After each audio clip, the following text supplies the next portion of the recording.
This is smart! Kala nyo si Lance 2, no? Porket pet content tayo ngayon, no mga par.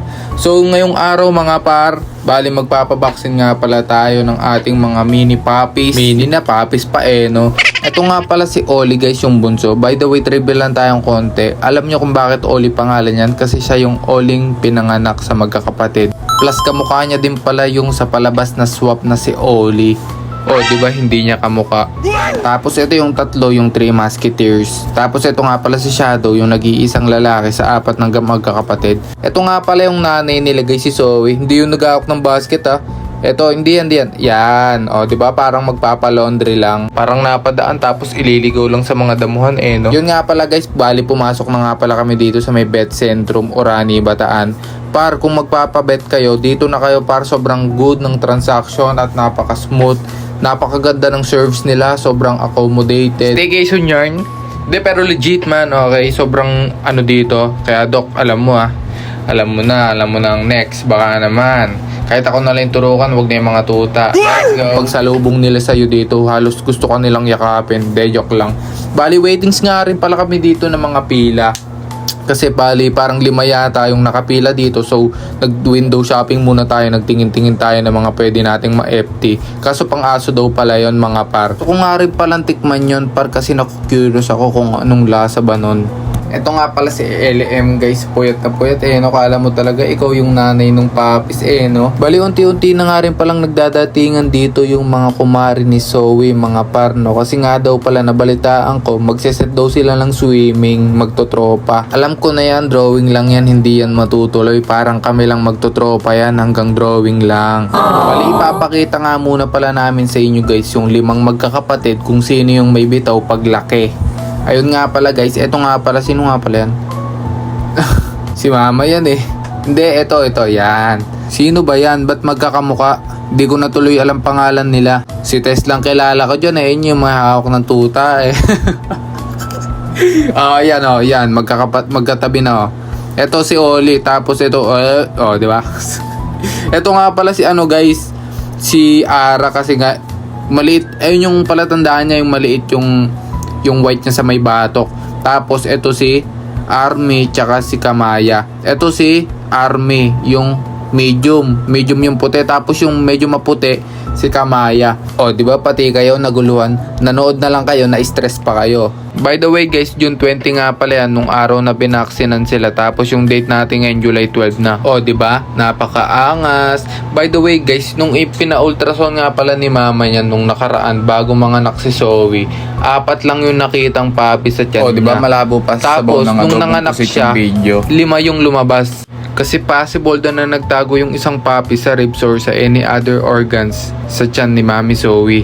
Kaya mga par, kapag mag-a-assist kayo ng mga nanganganak nyong puppies, lagi nyong i-double check kung may naiwan bang puppy sa loob ng tiyan ng puppies nyo. Kasi mga par, napakadelikado kapag may naiwang puppy sa tummy ni puppy nyo. Sheesh, bars! At kung matatrap yung puppy na yon, maaari itong mamatay at pwedeng ma-infection at madama yung nanay ng puppy nyo. Okay, gets ba? Di ba magulo? Sana tama yung mga explanations kung tugmaan kasi kayo na lang ang bubuo neto na parang papi mo nyanyo. Magaling ka talaga boy pag sa Caloocan. Hidden talent mo ba yan? Itago mo na lang boy. Anyway guys, nagkikrib na nga pala tong kasama natin sa isaw. Ayaw niya daw kainin kasi wala daw suka. Aray mo. Par, minsan mo na bang naisip na what if kinabukasan paggising mo is magiging aso ka? Or what if sa next life mo maging tuta ka? Wala lang, naisip ko lang, dog lover kasi ako Ganun siguro kapag mahal mo yung isang bagay. Pops, wait lang, ads muna tayo mga par, skip nyo na lang, let's go. Maiwasan, tumingin sa iyong liwanag, kadarama naman sa iyong apoy. Bakit ba laging hinahayaan? Diyan ka na naman. Anyway mga par, nandito na nga pala si Doc. Dumating na dito sa clinic. So dinala lang muna nga pala namin sila dito sa room para i-check sila kung healthy sila. Tapos nagtingin-tingin na nga rin pala kami dito ng mga accessories, mga collars. May mga pagkain din dyan guys kung bibili kayo. Okay. Uy! Bali sinadjust nga pala ni Doc na pagkatapos manganak ni Zoe is pumunta kagad dito sa vet para i-check sila tsaka si Zoe kung healthy ba sila or may any conditions na after nung nanganak. So kinilo na nga rin pala sila dito para malaman yung timbang nung bawat tuta kung abnormal ba to, obese o malnourished. May ganun ba sa tuta? O siguro parang ganun na lang din siguro yan. At napakalagang ipacheck up ang mga puppies nyo, baka kasi may makita si doc na mga signs na hindi normal para sa mga puppies. So far so good, napakaganda daw at napaka-healthy ng mga puppies niya. Yung breast niya is punong-puno ng gatas, which is super okay para kay Mami Zoe. Biruin mo si Jackie, yung isa naming aso, Aspin siya. Malaki yon guys.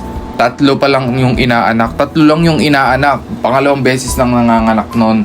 Tapos eto si Zoe is first time lang. Tapos expected namin 4 lang yung anak niya, tapos 5 yung lumabas. Okay. Tapos may naligaw na isang lalaki kasi 4 yung babae, tapos isa lang si Shadow, 'di ba? Napakaangas. So yun mga guys, ini-start na nga rin pala ni Doc na i-deworm sila para mawala yung mga bulate, yung mga parasites, yung mga tapeworms sa mga tuta. Napakahalaga din nito para sa kanila, para maprotektahan nila yung sarili nila sa virus. Ganun din sa mga kasamahan nilang tuta, para hindi rin maapektuhan yung paglaki nila, maging healthy sila, malayo sa sakit. At yun mga par, tapos na nga pala silang i-deworm. So this time yung nanay naman nila si Zoe, kailangan i-track, i-trace yung health nila, timbang, status, kung ano ba yung naging kalagayan after mga anak, kung may problems ba, ganito, ganyan. So far so good, wala naman. So yun, bali vinaksinan na rin pala siya para safe siya sa mga anak niya, para din makontrol yung ma-prevent yung mga ibang